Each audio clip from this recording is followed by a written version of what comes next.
That information will come from the LA County Coroner's Office. The current death investigation that is being conducted by the Los Angeles Police Department is going to be handled by the Homicide Special Section. Just a few hours after information about Nick Reiner being linked to a tragic incident involving his own parents was made public, the internet immediately began resurfacing numerous old videos of him that had circulated quietly for years. These clips had previously drawn little attention, capturing moments that seemed entirely ordinary. Yet when viewed in today's context, each image suddenly takes on a very different meaning. They now feel like overlooked warning signs, suggesting that Nick Reiner's instability had been forming for a long time, rather than emerging in a single moment. From casually spoken remarks that carried aggressive undertones, to years-long struggles with addiction, and even moments when Nick openly spoke about taking the life of another living creature, every detail, when pieced together, forms a deeply unsettling sequence. All of it ultimately led to the tragedy of December 14, 2025, the day Rob Reiner and his wife passed away, leaving Hollywood in shock. In today's video, we will revisit 7 haunting clips of Nick Reiner to better understand what had been quietly building up before everything collapsed. And before we begin, if Rob Reiner was ever part of your cinematic memories through his classic films, please leave a comment below to pay tribute to him. I'm gonna kill that freaking dog! The video was recorded in 2016 inside a house in Los Angeles during what appeared to be a casual, everyday filming session. Nick Reiner is sitting next to his younger sister, Romy Reiner. Both seem relaxed, chatting back and forth in a manner similar to many other personal videos that had been shared before. There is nothing to suggest that this would become a noteworthy moment until a dog nearby suddenly starts barking. I guess it could have been pretty awkward when PETA approached you about joining their team. I'm gonna go chill that. Nick reacts almost instantly. He slightly turns his head toward the sound and says, "I'm gonna kill that fucking dog." The sentence is delivered quickly and evenly, without any visible tension in his voice. It sounds more like a passing thought than a deliberate threat. Nick does not smile, nor does he appear irritated. His facial expression barely changes, and his eyes retain a distant, detached look. It is precisely this manner of delivery that makes the clip stand out in hindsight.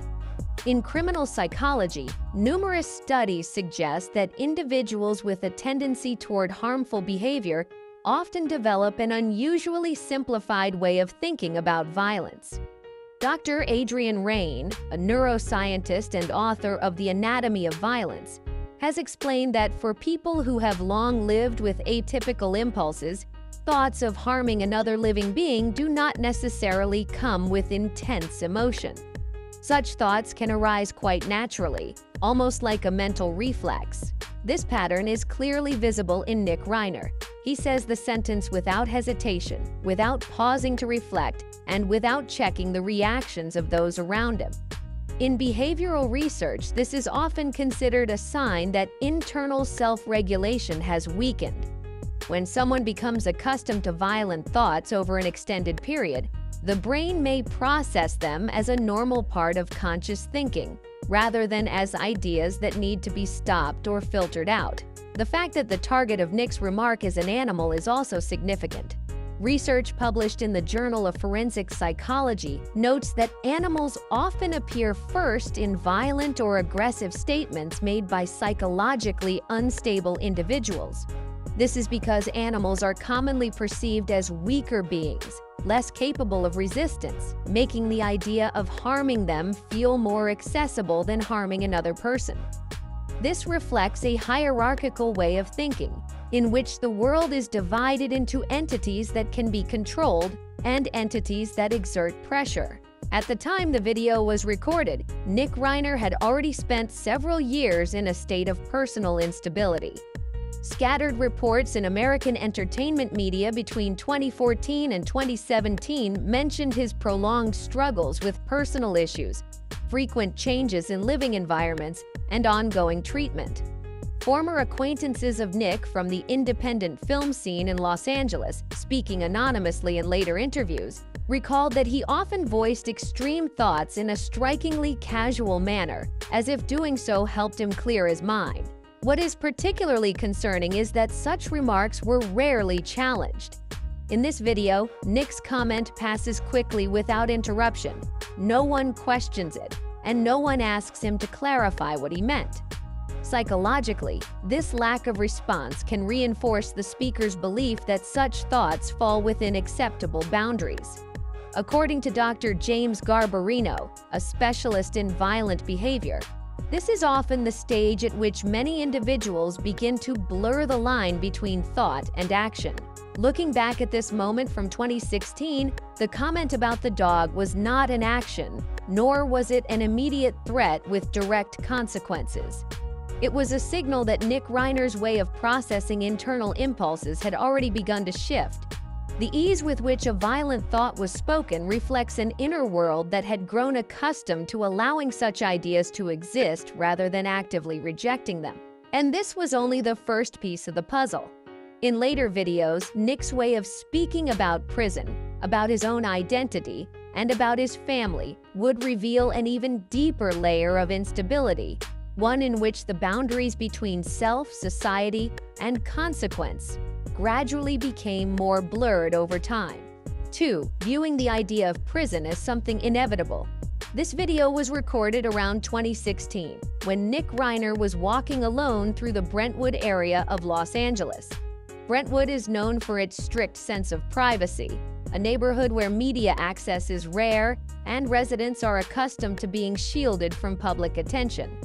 Nick walks slowly along the sidewalk, wearing a red baseball cap and dark sunglasses. His face shows little emotion. The camera follows him from behind, capturing a state that feels both relaxed and detached at the same time. As he walks, Nick begins to rap spontaneously. This is not a performance, nor a finished musical piece. It feels more like a stream of thoughts spoken out loud, with lines flowing into one another without a clear structure. Within that improvised rap, he casually says, "You have to bail me out of jail.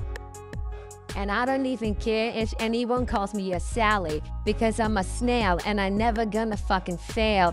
And you know what? You're gonna have to bail me out of jail." The line is not emphasized.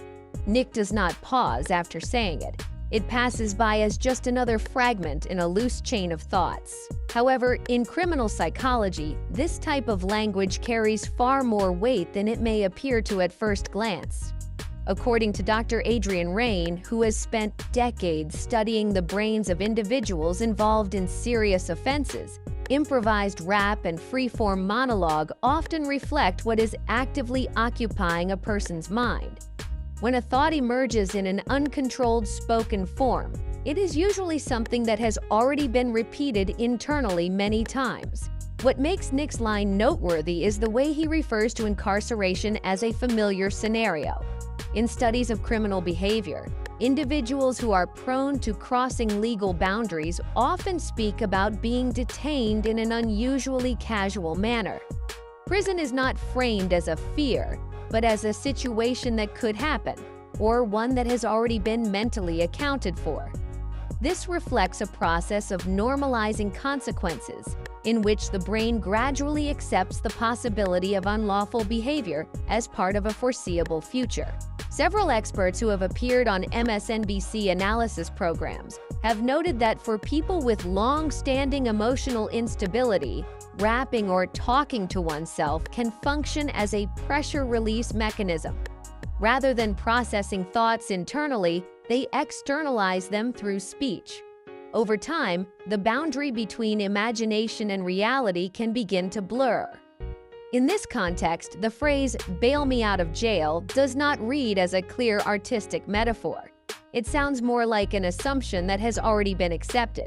At the time this video surfaced, Nick Reiner was going through a highly controversial period in his personal life. Several entertainment journalists in Los Angeles, including a writer who had previously contributed to LA Weekly, had mentioned that Nick often displayed impulsive behavior.